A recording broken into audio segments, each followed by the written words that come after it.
if you didn't get it.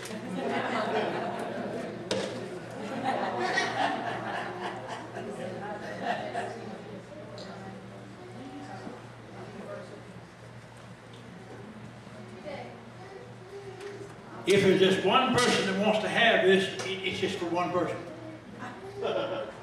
WCBA.TV, which that's my website. And just in case you're interested in my barbecue, it's Poole's Barbecue. Wow. Barbecue, I think that's the way it is, .com. And in case you're interested in my retreat, it's LaVie Center. I'm about through. LaVie Center. It's what.org. Isn't that right? Gary, isn't that right? .org? Because you made it. It's a good website because Gary made it. Now here, I've got some books up here, and they're not for sale, whatever you want to give. If you don't want to give anything, leave the books. Just go.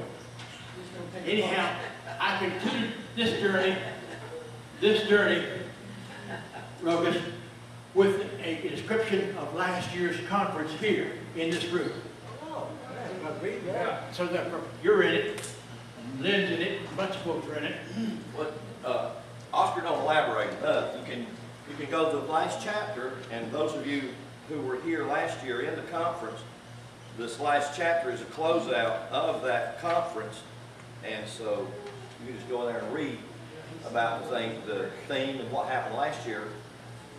I've got some more books in the car in case anybody wants them.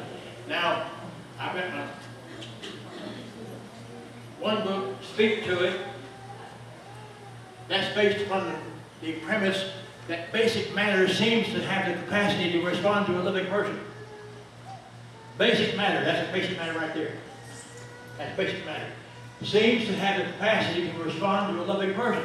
I learned that from a science man in Oak Ridge, Tennessee, who was a nuclear physicist. So I wrote a book about it.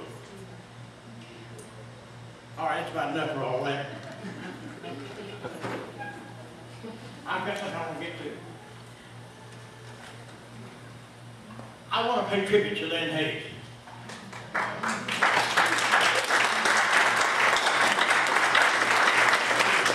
I've known Lynn for 33 years, longer than anybody else in this house except his wife.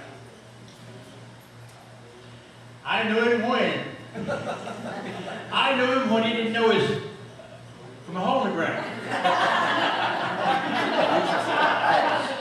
Okay.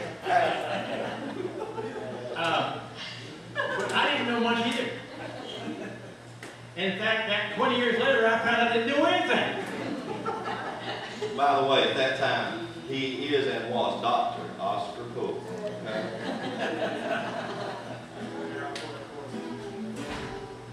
Thank you.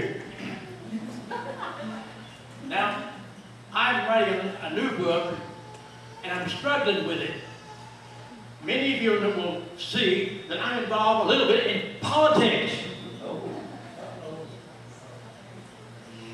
Now, some of my friends are right-wingers, and some are in the left category. I'm trying to write a book called Statesmanship. Anybody who's not concerned about his country is insane, in my opinion, in my humble opinion. Anyone who is not concerned about the direction of our country is insane. I don't care who if it's you or me. I'm struggling between politics is a bad word. It's got to be a bad word. It connotes crookedness, lying, stealing, underhanded deals, all that stuff. Is there a way for me to address these issues that face us, not from a liberal or a Democrat or Republican, but from a statesmanship point of view? Do you feel that? I'm struggling with that now, Yeah. this week. Absolutely. I tell you, the whole nation's in that struggle. I'm struggling with that. How do you deal with these issues in a positive, loving, caring way? Amen. Well, that's enough of that. I'm writing a book on that. Good. And thank you. I feel encouraged right more. Now I want to talk about a cat. I talk about sophisticated things. A cat, C-A-T. A white cat who is pure and holy. A spiritual cat. See, all life is spiritual. Even the bad stuff and the good stuff. All life is spiritual. No matter what you do, the good, the bad, the right, the wrong, it's all spiritual. I'm trying to find a manuscript here to land this plane. I want to talk about my glorious darkness. It's good. Or my dark night of the soul. Or the valley of the shadow of death. But I found out in that valley, thou art with me. Now here comes my spiritual cat story. Please hear me out on this, because Snowball is buried under a rock over there at Levine. That holy cat. I went through a time in which I felt betrayed by my peers and colleagues. They met the night before at somebody's house talking about me and how to get rid of me. And I knew it. I passed by. I ached inside. I had been before a committee in which they said what I could do and what I could not do. But what I did, I did. You got to run out of town. And I felt betrayed. I felt alone. But Ruckus, you have helped me to own my journey. I own being alone. Yes. Wonderful. Thank you.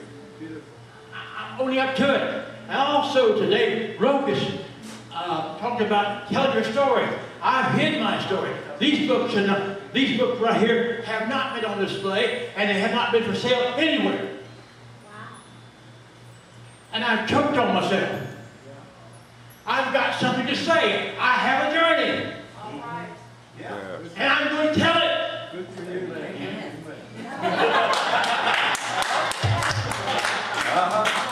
Tell it. I won't tell it. I don't care what you tell it. Today's the fifth day of the fifth day of the month. Read the fifth chapter of Proverbs and you'll find out what I'm talking about. Carol back there, a former university professor at UGA. Ever heard of University of Georgia? That's him back there. And he came over here last night, and you wait till